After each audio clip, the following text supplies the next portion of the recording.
up black windows once you go down. You must be crazy if you think that I'ma slow down. Don't wanna hear it talking shit from the drama. Keep it coming, I'ma send you to your mama. Mr. Whip, whip, whip, get the guns out. Dropping bodies in the place till the sun's out. Can't fuck with this, I'm going to try. Cause when the bullets fly, I'm the last one to die.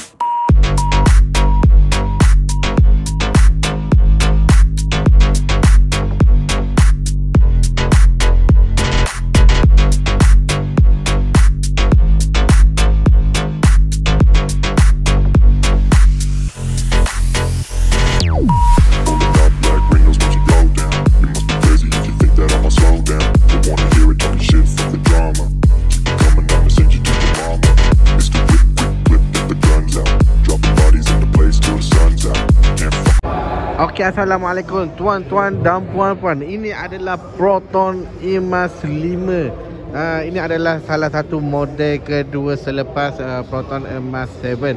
So, ini satu-satunya EV kedua daripada Proton, ya, iaitu Emas 5. So, kalau untuk Proton Emas 5, dia ada dua varian. Yang pertama sekali adalah model Prime.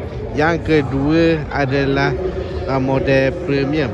Ini adalah model premium lah. Kedua-dua kali model premium lah. Kita tak jumpa lagi yang untuk yang model prime. So untuk burung tak awal, okay, kalau untuk yang base model prime ni sehingga ke model premium, dia bermula dengan harga, kalau untuk burung tak awal adalah model prime adalah harga RM56,800. Dan kalau untuk yang spek premium adalah harga bawah 70,000, surprisingly 69,800 untuk burung tawar. So kalau ikut harga normal, lebih kurang dalam premium 72,800.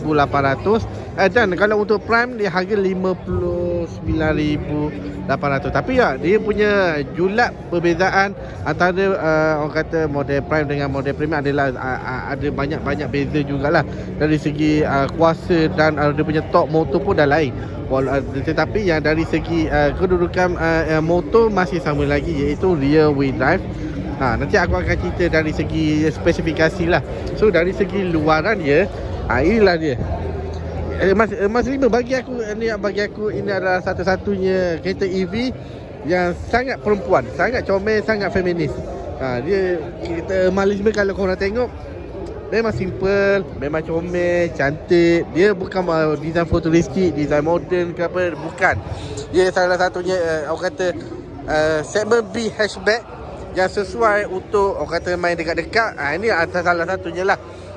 Selain daripada BYD Atto tu, harga pun sure bawah 70,000 kita boleh dapat yang spek premium.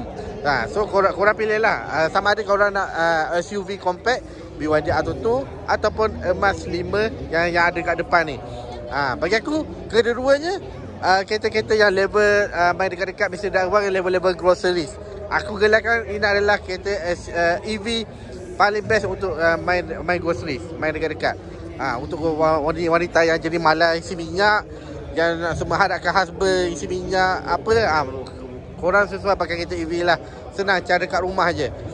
Dia punya kapasiti je, dia boleh reset dekat rumah. AC dia 6.6 kW untuk kedua-dua varian lah. So dari segi luaran dia, lampu dia lampu DRL dekat sini, dari DRL dan disusuli dengan lampu signal dengan projector LED. Simple je lampu dia. Dia tak ada lampu fog light ke, lampu DRL ke. DRL dia hanya dekat sini saja. Dia satu ketul dekat sini saja. So tapi yang bagusnya Emas 5 ni dia bagi dengan hydraulic damper daripada Geely. Dia punya kapasiti dia depan ni 70 liter. 70 liter sesuai untuk nak letak barang basah, nak letak kasut-kasut ke, barang-barang yang macam berbau ke apa. Ini adalah orang kata sangat sesuai lah. Tapi yang bagusnya kereta ni, kalau untuk nak buat macam bisnes kopi ke, bisnes nasi lemak ke, sebab dia ada package sekali dengan V2L, memang sesuai untuk nak buat bisnes. Lepas tu yang ni, kalau nak top up air wiper ke apa, kat sini lah dia punya compartment dia kat sini. Okey, yang untuk sebelah kiri ni adalah bateri lah. Sebab tu dah ni relay dengan fuse dekat sini lah, relay and fuse. So untuk maximum load yang boleh receive dekat ni, kalau untuk nak load ni 25 kilo sajalah. Dia bagi remind kat sini. Sangat-sangat praktikal lah. Tapi insulator tak perlulah, sebabnya mana ada enjin. So motor pun kat belakang je. Tetapi selebihnya memang nampak clean, nampak cantik. Lepas tu logo harimau berwarna hitam sama macam Proton Earth 7. Memang aku rasa ini adalah identiti EV daripada Proton. So dia ada nombor plate warna putih lah. Itu biasalah kalau kereta-kereta EV mana-mana, nombor plate warna putih lah. Tetapi difahamkan kalau untuk side mirror memang tak boleh lipat. Tapi tak apa, itu benda kecil saja. Tapi yang ni dia bagi warna hitam dekat sini. Dia ada dua tona color lah, color body dengan color hitam. Kalau untuk yang spread premium lah. Dan untuk ada sistem kat sini, ada kamera kat sini. Dia ada 12 orang kata option untuk advanced safety lah. Dia banyak, ada 12 lah. So korang boleh tengok lah dia punya senarai advanced safety. Nanti aku akan listkan. So dari segi side profile dia memang cantik lah, dengan wheel upgradable warna hitam. Seolah-olah dia macam sebenarnya nak kata SUV, dia bukan SUV sangat lah. Bagi aku dia macam ala-ala crossover lah, crossover segment B hatchback lah, dengan sport rim. Dia bagi sport rim 16 inci. Lepas tu dia warna 2 tona lah, warna hitam berserta dengan warna chrome kat sini. Cuma pertama sekali kalau dapat kereta ni aku akan tukar tayar lah.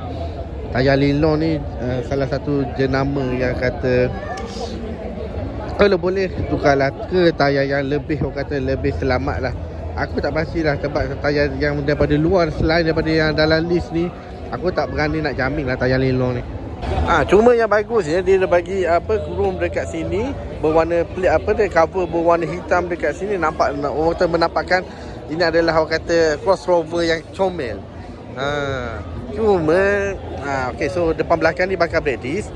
So kalau untuk yang depan ni dia pakai McPherson strut, dan belakang masih pakai biasalah torsion beam lah. Untuk kereta-kereta yang macam bawah 70,000 macam ni, bagi aku tak ada masalah langsung lah, tak ada komplain banyak lah. Cuma aku suka dia bagi door conventional macam ni. Aku tak suka yang macam jenis masuk ke dalam lipat ke apa. Dan dia bagi pattern macam ni. Dia tak ada cermin kat sini. Sayangnya sebab ni melibatkan kos lah. Cermin ni agak mahal lah kalau kita nak replace.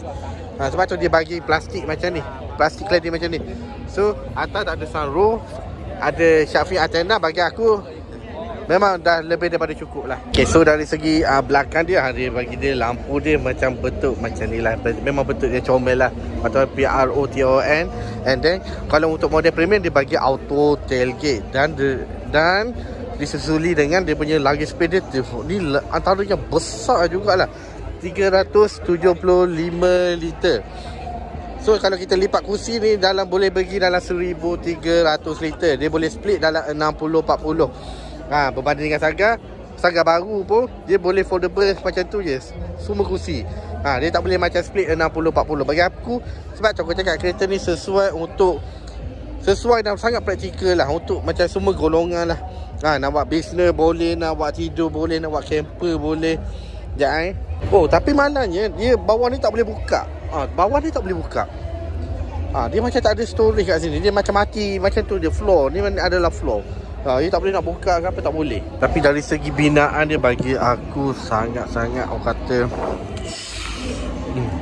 memang Proton ni memang buat kerja bagus lah. Dari segi safety daripada body structure dia memang antara yang bagus lah. Banyak-banyak ke dalam kereta lokal ni. Lepas tu dia bagi chrome lagi kat sini. Finishing chrome kat sini. Macam biasa dia bagi warna-warna hitam lah kat sini. Memang cantik lah kereta ni. Berbalik pada charging port ni. Okay, kalau untuk model premium premium saja aku cakap ni dia punya AC masih sama macam yang ada pada dapat model prime dengan premium. AC 66 kW dia boleh receive. Kalau cara kat rumah dia boleh dalam 0 ke 100 dalam 4 jam macam tu. So kalau untuk DC dia kalau untuk model premium dia agak tinggi sikit lah, dalam 71 kW. Dia maksimum dia boleh receive 71 kW. And then kalau untuk model prime dalam 53 kW. Dengan untuk model premium sahaja berkapasiti dalam 40 kWh. Dan untuk satu motor dekat belakang ni, kalau untuk model premium dia lebih tinggi berbanding dengan model prime, iaitu yang ni 118 PS. Dia punya torque adalah 150 Nm of torque berbanding dengan model prime 79 PS dengan torque dia dalam 120 Nm of torque. So kalau untuk model Prime ni, kapasiti bateri dia dalam 30.12 kWh. Dia boleh pergi dalam, untuk model Prime sahaja, dalam 225 km. Kalau untuk model ni, macam kita cakap ni, untuk model premium, WLTP dia boleh pergi dalam 325 km sahaja. Kurang 25 km berbanding dengan BYD Atto 2. So BYD Atto 2 350 km dia punya WLTP dia. Tapi dengan harga package murah macam ni, dengan WLTP 325 km, bagi aku sangat-sangat memadai lah. Dengan harga macam tu, bagi aku okey sangat lah. Main-main dekat-dekat, main dalam negeri. Contoh daripada KL nak pergi ke Seremban, nak pergi ke Melaka, untuk kereta macam ni memang sure tak ada masalah. Kecuali kalau kita nak balik ke daripada KL, nak pergi dekat Kuala Terengganu, nak balik ke Paka, nak balik ke Kota Baru. Okey, Kota Baru nanti aku cerita. Aku fokus kepada Kuala Terengganu atau Paka, mengambil masa dalam untuk satu cas, sekali cas, iaitu kena berhenti daripada KL.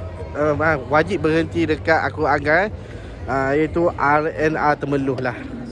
RNR Temeloh, kalau paling boleh paling cermat pun, cas dekat RNR Gambang. Aku boleh jamin macam tu lah. Tapi kalau awak lenjan macam tak berapa yakin, nak cas 2 kali tak ada masalah lah. So berhenti dekat, okey, contoh sampai nak dekat Paka, selepas RNR Gambang, boleh nak cas dekat, sama ada cas dekat RNR Paka, dan boleh, kalau ada lebih boleh pergilah. Dia bagi aku sekali cas je lah. So manakala kalau untuk nak balik ke Penang daripada Kuala Lumpur, aku start daripada Kuala Lumpur sebab majoriti banyak yang orang yang kerja kat sini, kerja dekat KL. Daripada Kuala Lumpur nak pergi ke Penang, awak kena wajib cas dekat RNR dekat Sungai Perak. Sungai Perak kalau maknanya mana balance tu dalam berapa persen, dalam 15% macam tu, RNR Sungai Perak, baru lepas cas tu baru boleh sampai Pulau Pinang. So maknanya kalau nak pergi ke Kuala Perlis ni ataupun Kedah dekat atas Tajitra ni, aku boleh anggap dalam 2 kali cas. Okey, kita masuk kat belakang ni aku suka sebab dia ada aku kata design macam Meteor dekat sini. Tapi dia tak ada lampu ambient light. Tapi bagi aku okey, tak ada masalah. Ada soft touch dekat sini, ada design tekstil ni, ada storage kat bawah ni. Ada storage bagus lah. Di power window pun kemas, harga macam ni. Wih, sangat bagus lah. Lepas tu ada storage dekat bawah ni ada compartment dekat sini. Okay, dapat tak? Dekat storage ni dia ada storage dekat bawah ni. Dapat ada storage. Sekejap. Susahnya nak buka. Apa dah? Dia ada storage kat bawah. Dia bukan laci lah. Dia macam ada lock macam ni. Apa tak? Bagus. Compartment ada bawah. Ini sama macam Emas 7. Okey, kalau kita duduk belakang ni, kita ada single aircon dekat sini, satu single aircon dekat sini. And then kita ada satu charging port type A dekat sini. Bagi aku okey, tak ada masalah. Poket dekat sini. Dia punya ruang kaki dia agak bagus. Ruang kepala pun lebih luas sangat luas. Best lah, best. So ini adalah sini adalah orang kata dashboard ni lah, interface utama Proton Emas 5. So dia ada skrin kat tengah ni. Lepas tu ada gear knob selector dekat sini, ada display dekat sini. Harga macam ni, harga bawah 70,000. Cantik lah. Bahkan aku rasa lebih berbala berbanding kita ambil Dongfeng box lah. Ok, mari kita masuk untuk model Proton Emas 5 Ini adalah model premium spec. Kalau untuk model Prime, okey, sekali setua dari dah tu. Tapi dia memang cantik. Ada 2 spoke steering macam sini kat sini. So dia ada 12 adah dekat sini, 12 adah sistem kat sini. Dia ada selector dekat sini. And then bila kita masuk sini, kita perasan ni dia tak ada push start button yang sama macam Emas 7 ni, memang tak ada. Lepas tu display screen dia Bagi aku dia macam level bukan full HD lah. Dia bagi HD saja. Tapi bila dalam keadaan cahaya matahari, bagi aku memang dia nampak sama-sama sahaja. Sebab nama pun kereta versi yang bajet macam ni.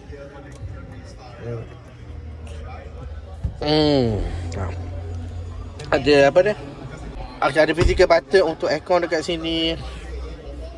2 card holder. Lepas tu nak letak smartphone pun okey. Cuma tak wireless charging, aku tak pasti ada ke tak wireless charging. Aku rasa main letak je kat sini. Storage pun agak okey. Okey, so ini punya option dia. Lepas tu dia ada Apple CarPlay dan Android Auto.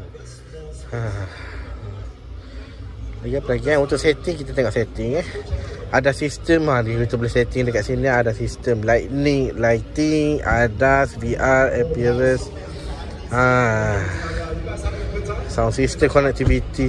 Cuma untuk kereta ni beza dengan Auto 2, dia tak ada ventilation seat lah. Kalau untuk ventilation seat memang Auto 2 memang ada lah. Kalau untuk kereta ni bagi aku tak penting pun bagi aku. Ada parking handbrake dekat sini parking handbrake dekat sini. Lagi apa lagi? Display dia kat sini. Dia tunjuk 142 km dia punya range lah. Dia punya display everything, bonnet ke apa dia akan display dekat sini. So tapi yang penting dia ada bagi lampu putih. Kemas lah. Okey. Sini ada lampu tak? Tak ada lampu, tapi bagi aku okey lah. Macam ada storage dekat bawah ni. Storage yang besar dekat sini. Lepas tu ada power window, control button dekat sini. Pun nampak rasa macam lebih premium. Tapi leather lah. Aku suka yang ni lah, steering lah. Dia rasa macam rajin betul potong buat kerja. Ni lah. Apa lagi yang kita kurang So kalau untuk yang teleskopik, atas bawah, ya atas bawah saja. Dia tak ada depan belakang, tak ada. Dia tak ada. So itu saja. So untuk kereta ni, untuk model spek premium saja dia bagi 6 speaker dekat sini. 6 speaker. Kalau untuk model prime dia bagi 4 speaker.